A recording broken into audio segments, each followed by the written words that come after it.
Art is not meant for those who only wipe tables and clean glasses. Mocking laughter echoed, forcing the girl in the maid's uniform to bow her head and retreat into the corner, treated as a joke before a hall of connoisseurs. Everyone expected a public humiliation when she was forced to sit before the grand piano. But within minutes of a suffocating duel amid a storm of furious notes, she suddenly stopped and pressed a single simple tone. In that moment, the entire hall plunged into absolute silence, and the once arrogant man was left frozen, unable to play another note. Olivia stood in the back of the cafe, her hands clutching a damp rag, the kind that smelled faintly of lemon cleaner. She'd been wiping the same spot on the counter for 10 minutes, not because it was dirty, but because it gave her something to do while her chest ached. Earlier that day, she'd gotten a call from her sister Claire. The conversation started normal small talk about the weather, a new recipe Claire tried. Then Claire's voice dropped low, like she was afraid someone might hear. She told Olivia their father had sold the family cabin, the one where they used to spend summers, without even telling her. That cabin was where Olivia learned to play piano, her fingers fumbling over keys while her mother clapped along, laughing. It was gone now, sold to some developer for a quick buck. Olivia didn't cry when she hung up. She just stood there staring at the counter, the rag going in circles. Her face stayed calm, but her knuckles were white, gripping that rag like it was the only thing holding her together. The cafe was buzzing tonight, packed with people who thought they knew what mattered. Olivia moved quietly, her plain black dress and white apron blending into the background. Her hair was pulled back in a loose bun, no makeup, no jewelry, just her. She didn't look like she belonged among the glittering crowd, and they made sure she knew it. But that call from Claire, it was still sitting heavy in her chest, like a stone she couldn't move. She kept her head down, avoiding their eyes, but every laugh, every whisper felt like it was aimed at her. She wasn't just a waitress to them, she was less than that, invisible, or worse, a target. A man in a velvet blazer, his hair slicked back like he'd stepped out of a cologne ad, leaned against the counter near Olivia. His name was Marcus, a self-proclaimed art dealer with a knack for name-dropping. He watched her stack clean mugs, his lips curling. "You know, sweetheart," he said, loud enough for nearby tables to hear, "if you spent less time scrubbing and more time learning, you might not be stuck here." He paused, waiting for a reaction. Olivia's hands slowed her fingers brushing the edge of a mug. She looked at him, her eyes steady, not angry, just clear. "I learned plenty," she said, her voice low but firm. Marcus blinked, caught off guard, then laughed it off, turning to the crowd for approval. But a few people shifted in their seats, their smiles fading like they'd felt the weight of her words. The cafe had been transformed for the night, tables pushed back to make room for a sleek grand piano in the center. The guests were a mix of artists, music students, and media types, all dressed like they were auditioning for a magazine cover. Adrian Volkov, the Russian pianist, stood by the piano, his tailored suit catching the light. At 32, he had a face that could have been handsome, if it wasn't always smirking. He'd just finished a blistering Rachmaninoff piece, his fingers flying so fast the keys seemed to blur. The crowd erupted, clapping like they'd seen a miracle. Adrian bowed his eyes, scanning the room soaking in the applause. Then he spotted Olivia, still at the counter, polishing a glass. He raised his wine glass, his voice cutting through the noise. "Art is not meant for those who only serve." The room laughed sharp and mean. A woman in a red dress, her lips painted to match, leaned toward her friend and whispered loud enough for everyone to hear. Can you imagine her even touching a piano? She was Vanessa, mid-30s, a gallery owner who thrived on being the loudest in the room. Her friend, a wiry guy named Ethan, a music critic with a blog nobody read, snorted. She'd probably break it. The crowd's eyes flicked to Olivia, waiting for her to shrink. She didn't look up. Just set the glass down, picked up another, and kept wiping. "Sorry, sir," she said softly, her voice steady but low. "I'll clean elsewhere." She moved to the corner, her steps slow, deliberate. "But, Mr. Collins, the cafe owner, caught her eye as she passed. His face was tight like he'd just swallowed something bitter. As Olivia reached for a tray of empty cups, a woman in a sleek blazer, her nails tapping impatiently, called out from a nearby table. This was Claire, not Olivia's sister, but a music professor with a reputation for cutting down students who didn't meet her standards. "Girl," she said, her voice dripping with fake sweetness, "you're in the way. Some of us are here for actual culture." The crowd snickered, heads turning to watch. Olivia paused, her hand hovering over a cup.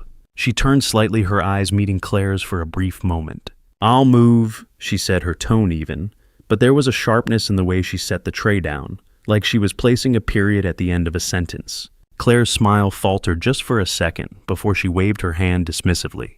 The room's laughter picked up again, but it wasn't as loud this time. Vanessa wasn't done. She tossed her hair, her earrings glinting. Honestly, why is she even here? This isn't a soup kitchen. The crowd chuckled again, feeding off her energy. Ethan leaned back in his chair, smirking. Maybe she's hoping to learn something by osmosis. A few others joined in, their voices overlapping. "Look at her shoes," said a young woman. Lila, a conservatory student with a designer handbag she couldn't afford. Did she get those from a thrift store? The laughter grew louder, sharper, like glass breaking. Olivia's hands paused on the glass just for a second before she kept going. Mr. Collins stepped forward, his face red, but before he could speak, a voice cut through the noise. It was Jake, a lanky conservatory student with a habit of talking too much. He was sitting near the back, his tie loose, his face flushed from too much wine. "You know, I heard her play once," he said, his words slurring just a bit. Late at night when the cafe was empty. She was good. The room went quiet for a moment, like they weren't sure if he was joking. Then Adrian laughed loud and cruel. A maid playing piano. Ha! Then let her try. He gestured to the piano, his eyes gleaming with the chance to make a spectacle. The crowd cheered, their voices hungry. They wanted blood.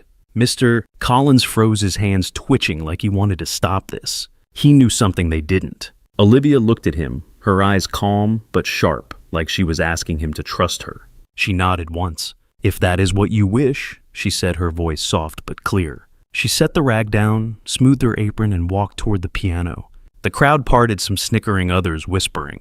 Vanessa crossed her arms, smirking. "This'll be quick," she said. Ethan leaned forward, his phone already out, ready to record the disaster. Olivia sat at the piano, her posture straight, her hands resting lightly on the keys.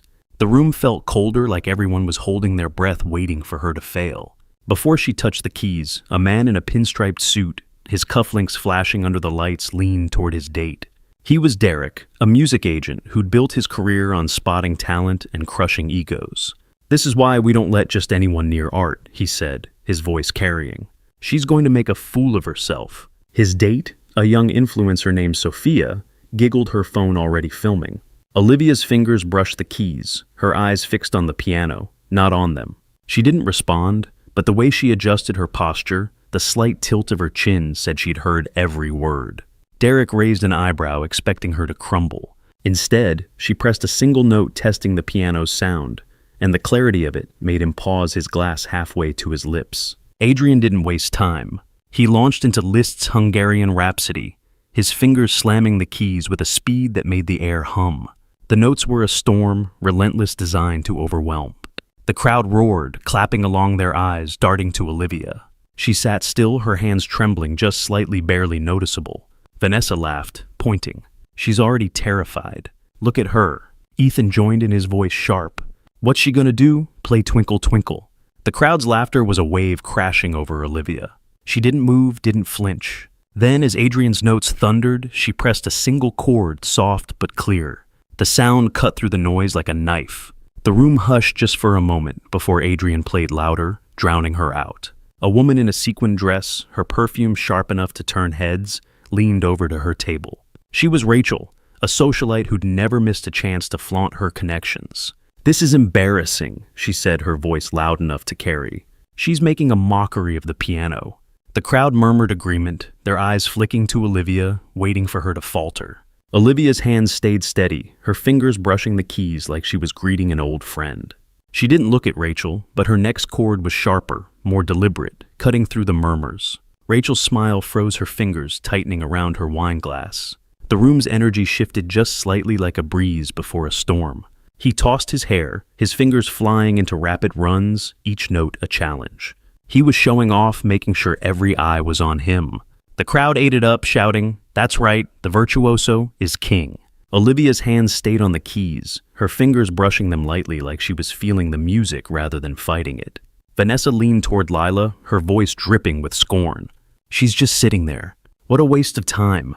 Lila giggled, her eyes flicking to Olivia's plain dress. "Does she even know what a piano is?" The insults kept coming, each one sharper, more personal. Ethan called out, "Hey maid, go back to your mop." The crowd laughed again, their voices blending into a cruel chorus. Halfway through Adrian's performance, a waiter dropped a tray of glasses near the stage. The crash was loud, jarring, and the crowd turned annoyed.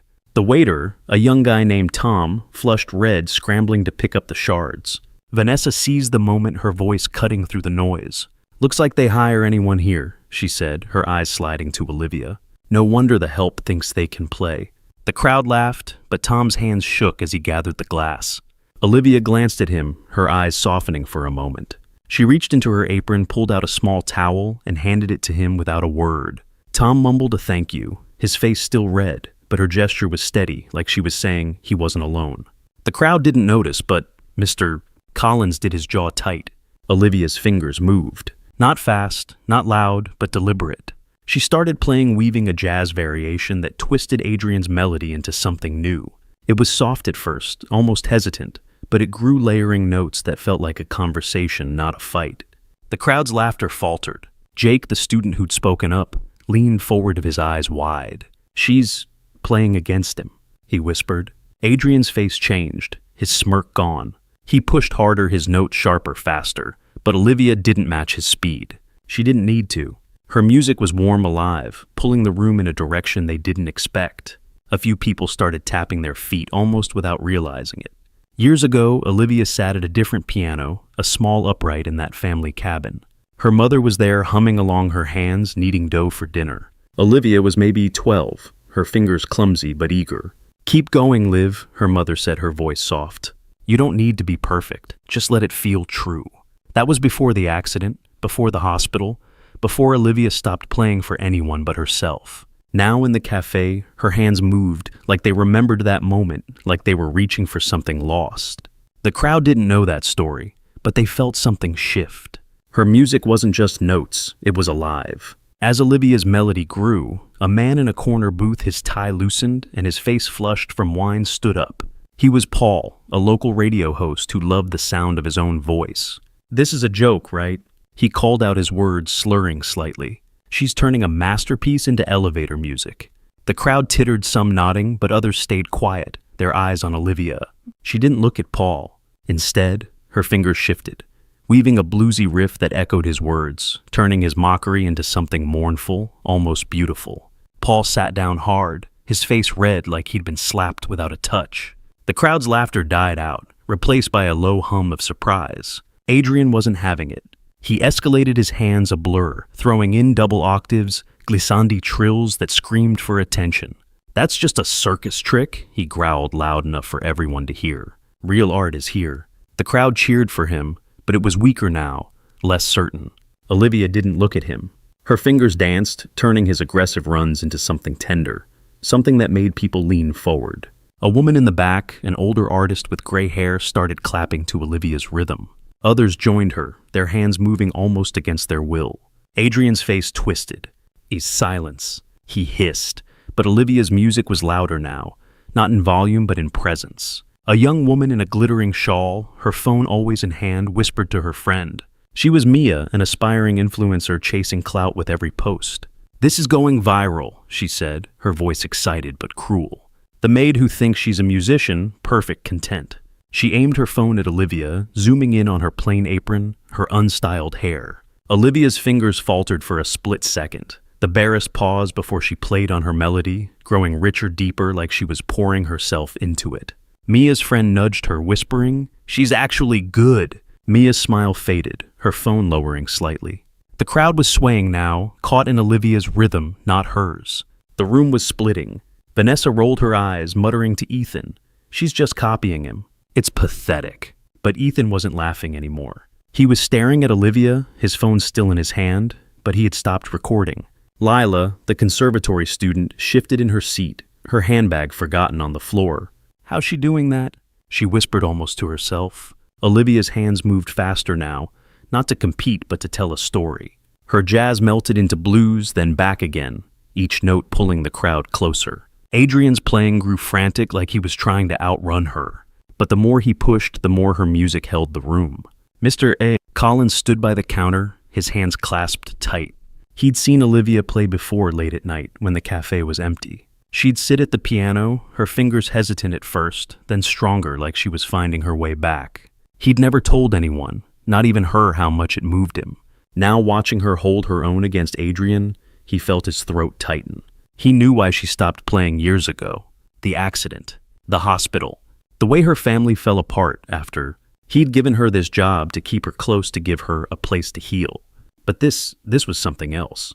She wasn't just healing. She was claiming something. A man at a side table, his glasses slipping down his nose, scribbled notes furiously.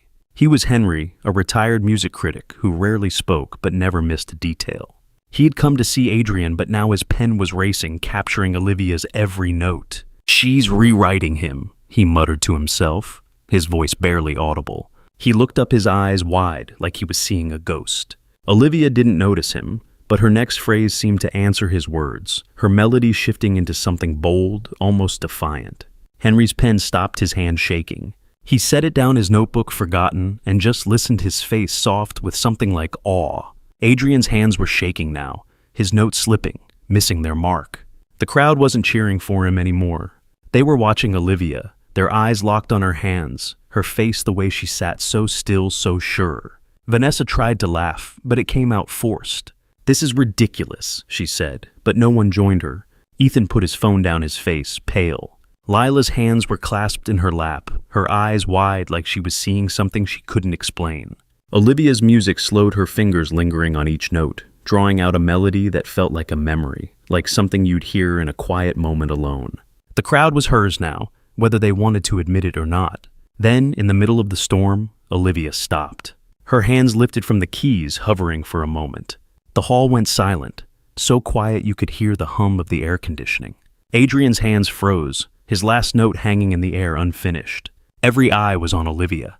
She looked up, her eyes steady. Not angry, not proud, just clear. She pressed one note, middle C. It rang out simple, pure, filling the silence with a weight no one could ignore. The sound lingered like it was holding the room together. Adrian stared at the keys, his hands trembling, unable to move. The crowd held its breath, waiting for something, anything. But no one spoke. A woman in the back, her scarf slipping off her shoulder, stood up slowly. She was Eleanor, a retired pianist who'd once played for presidents. Her hands were shaking, not from age, but from something deeper. She clapped, slow at first, then louder, her eyes locked on Olivia. Others joined her, their applause building like a wave. Olivia didn't look at them. She just sat there, her hands still above the keys, her face calm, but her eyes bright like she'd found something she'd lost. Eleanor's applause faltered, her hands dropping to her sides, tears in her eyes. She whispered to the person next to her, "That's what music is supposed to do." A man in a suit slipped into the back of the cafe, unnoticed by most. He was tall, quiet, his presence steady but commanding. He didn't need to say a word. Mr. Collins saw him and nodded just slightly. The man was Olivia's husband, Daniel, a name that carried weight in circles these people only dreamed of entering. He didn't clap, didn't cheer. He just stood there, watching, his eyes on Olivia. The crowd didn't know who he was. Not yet, but they felt the shift. Vanessa's laugh died in her throat. Ethan's phone slipped from his hand, hitting the floor with a soft thud. Lila looked away, her face flushed like she'd just realized something she couldn't take back. The silence broke. The crowd erupted, standing, clapping, some shouting. Olivia didn't smile. She stood bowed slightly, her apron still tied around her waist. She stepped away from the piano, her movements slow, deliberate, like she was carrying something heavy but invisible. Adrian slumped on the bench, sweat dripping down his face, his eyes empty. He didn't look at her. He couldn't. The crowd was still clapping, but it was for her now, not him. She walked back to the counter, picked up her rag, and started wiping glasses again like nothing had happened. But the room wasn't the same. It never would be. Jake, the student who'd spoken up, whispered to the person next to him, "That is art." His voice was soft, almost reverent. The older artist in the back wiped her eyes, her hands shaking. Mr. Collins stood by the counter, tears streaming down his face. He didn't try to hide them. He knew what this moment meant. Olivia had walked away from music after the accident, after her mother's death, after her family's name became a weight she didn't want to carry. But tonight she'd come back, not for them, not for Adrian, but for herself. She'd played on her own terms, and no one could take that away. As the applause faded, a man in a tweed jacket, His glasses fogged from the heat of the room, approached the stage. He was Dr. Bennett, a conservatory dean who rarely left his office. He cleared his throat, his voice shaky. "Miss," he said, addressing Olivia as she wiped the counter. "Your name, please." The room went quiet again, heads turning. Olivia paused, her rag still in hand. "Olivia," she said simply, her voice soft but clear. "Dr." Bennett's eyes widened, like he'd heard that name before. He nodded, stepping back, his hands clasped like he was holding on to something fragile. The crowd murmured, some exchanging glances like they were starting to piece something together. The next day, the cafe was quieter, but the story wasn't over. Vanessa's gallery lost a major sponsor the following week. Word got around that she'd been bad-mouthing a certain family one with more influence than she could have imagined. Ethan's blog post about the night never went up. Instead, a video of his insults recorded by someone in the crowd made its way online. Comments piled up, calling him out his name, trending for all the wrong reasons. Lila, the conservatory student, stopped showing up to class. Her friends said she'd been dropped from her scholarship, something about a donor who didn't like her attitude. None of them knew Olivia's name was tied to that donor, that her family's foundation funded half the conservatory's programs. A week later, a young girl, maybe 16, slipped into the cafe during Olivia's shift. She was clutching a worn sheet of music, her hands trembling. "I saw you play," she said, her voice barely above a whisper. "It made me want to try again." Olivia looked at her, her eyes softening. She set down her rag, took the sheet music, and glanced at it. It was a simple piece, one she knew well. She walked the girl to the piano, sat her down, and guided her hands to the keys. "Start slow," she said, her voice gentle. The girl played her notes, shaky but earnest. Olivia nodded, her hand resting lightly on the girl's shoulder. The cafe was quiet, the regulars watching, some smiling. Olivia didn't say a word about it. She kept coming to work, wiping tables, serving coffee, her face calm, her hands steady. But people looked at her differently now. The regulars, the ones who'd ignored her before, started nodding when she passed, some even thanking her for small things like refilling their cup. Mr. Collins didn't bring up the night, but he started leaving the piano uncovered just in case. One evening a week later, a woman came in, an older professor from the conservatory. She asked for Olivia by name, her voice quiet, respectful. "I'd like to talk about your music," she said. Olivia paused, her hand on a glass, then nodded. "Maybe another time," she said, her voice soft but firm. Daniel came by more often after that night. He'd sit in the corner reading a newspaper, never drawing attention.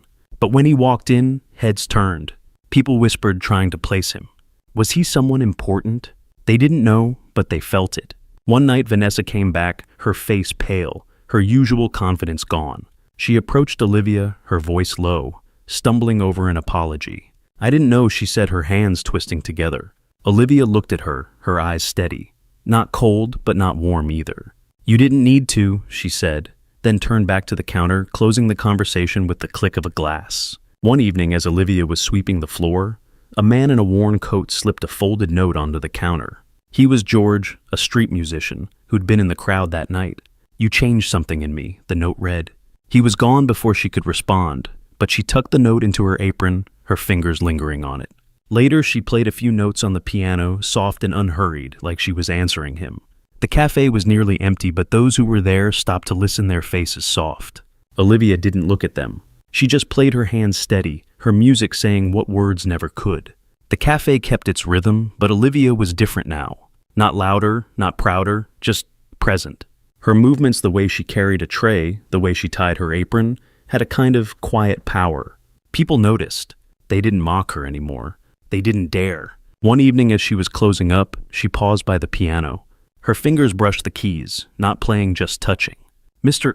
Collins watched from the back, his heart full. He remembered the girl who'd walked in a year ago, broken quiet, asking for a job. He'd known who she was even then. The daughter of a family that owned half the city, a name that opened doors. But she had never used it. Not once. Life moved on, but the night at the piano stayed with everyone who'd been there.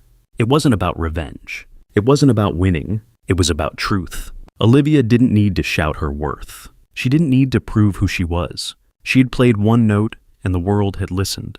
For those who'd been there, who'd felt the weight of that silence, it was enough. It was everything. You've been judged before, haven't you?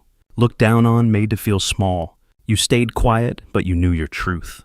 That moment, it wasn't just hers. It was yours too. You weren't wrong. You were never alone. Where are you watching from?